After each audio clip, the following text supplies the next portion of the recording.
India સામે match હાર્યું છે West Indies, પણ બળતરા કરી રહ્યું છે પાકિસ્તાન. પાકિસ્તાનનું સોશિયલ મીડિયા રાતે જોયું, તમે જુઓ તો એ લોકો નકલી બળતરા કરે છે. હિન્દુસ્તાન કેવી પોખી ગયું, હિન્દુસ્તાન કેવી પોખી ગયું. ભારતની જીત પાકિસ્તાનીઓને હજમ થતી જ નહીં, એ વાત નક્કી થઈ ગઈ. પેલો પાકિસ્તાનનો પોપટ તલીમ રહેમત કહે છે કે ઇન્ડિયાએ મેચ ફિક્સ કરી અને જીતી ગયું છે. ઇન્ડિયા હારે એટલે ઇન્ડિયાની બેટિંગ બોલિંગ હારી નથી, ખાલી નાની નાની ટીમો સામે રમે છે એવું કહેવાનું. અને મોટી ટીમો સામે જીતે એટલે ઇન્ડિયાએ મેચ ફિક્સ કરી છે. હા, અમે બધી મેચો ફિક્સ કરી અને જીત્યા છે. પાકિસ્તાને 2100 રૂપિયામાં ખરીદ્યું હતું. બોલ હવે કઈ તારી ટીમ તો 1800 રૂપિયામાં તૈયાર હતી, પણ જૈન સાહેબ 300 રૂપિયા ઉપર આપ્યા. તમારો કારનામો જોઈએ કે 10 રૂપિયા વેચી લેજો. અને એક બીજો છે 150 રૂપિયામાં મેચ ફિક્સ કરવા વાળો મોહમ્મદ અમીનું કેવું છે કે હેટમેનનો ખોટો આઉટ આવ્યો છે, હેટમેન આઉટ નતો.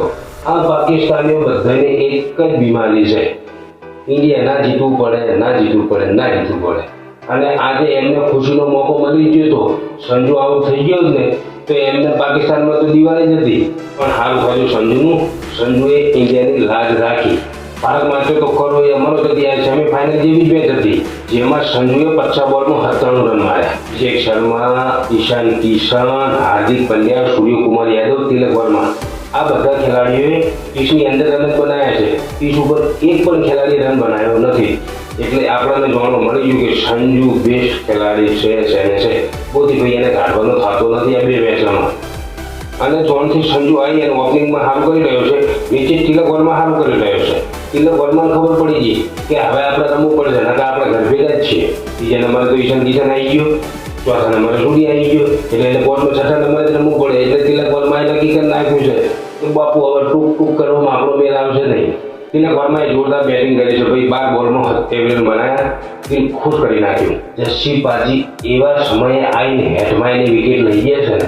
હેટમાયર 11 રનમાં 70 રન મારીને ઉભો હતો. અને જો હેટમાયની વિકેટ ના જઈ હોય તો વેસ્ટ ઇન્ડિઝ 250-260 નો સ્કોર લગાવી દો બોલ ઉપર, અને ઇન્ડિયા માટે ચેન્જ કરવો મુશ્કેલ પડી જાય.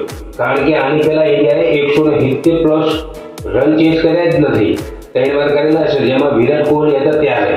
એના પછી કોઈ વાર ઇન્ડિયાએ 170 રનનો ટાર્ગેટ ચેન્જ કરી શક્યું નથી. પણ આજે સંજુએ બતાવી દીધું કે હું એ વિરાટ કોહલીના લિસ્ટમાં જાઉં છું ભાઈ. અને ખરેખર આ સંજુની બારી સાલ યાદ રાખવામાં આવશે. 97 રન જેવા તેવા સમય નથી આવ્યા બોસ.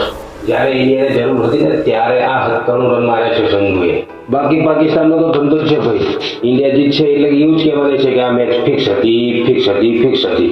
પાછા પાકિસ્તાનીઓ શું કહે છે કે મેચ તો ફિક્સ જ હતી, ને કે હોલ્ડર કેચ છોડ્યા છોડ હરાફળ કે મિસ ફિલ્ડિંગ કેવી કરો. વેસ્ટ ઇન્ડિઝના કેચે દેખાણા અને મિસ ફિલ્ડિંગ દેખાણી. ઇન્ડિયા વાળાનું તમને કશું ના દેખાણું. અભિષેકે 2 કેચ છોડી મેળે થઈ ના દેખાડો તમને. એ વખતે તમને કીધું મેચ ફિક્સ હતી. અને હાલો અમે મેચ ફિક્સ કરીને જીતી ગયા, તો તમે ફિક્સ કરીને જીતો. તમારે 148માં શ્રીલંકાને રોડવાનું હતું, તમે તમને રોડી કે ભાઈ તમે પૈસા ખવડાવી એક હતા શ્રીલંકાને, ખવડાવવા હતા શ્રીલંકા બોલને કે તમે 111માં ઓલ આઉટ થઈ ગયો. કારણ કે એ પહેલા 2 મેચોમાં એવું જ કર્યું હતું શ્રીલંકાએ, તો તમને ખબર છે. એટલે તમને વિશ્વાસ હતો કે અમે લંકાને ખોવા ઉપર રોજી પાડશું. લંકાવાળા ભાઈ પડ્યા હતા ગુસ્સેથી. બધો ગુસ્સો તમારા ઉપર જ ગાંઠવાનો હતો. સોફાન જેવો ધોયો નહીં ખબર તમને.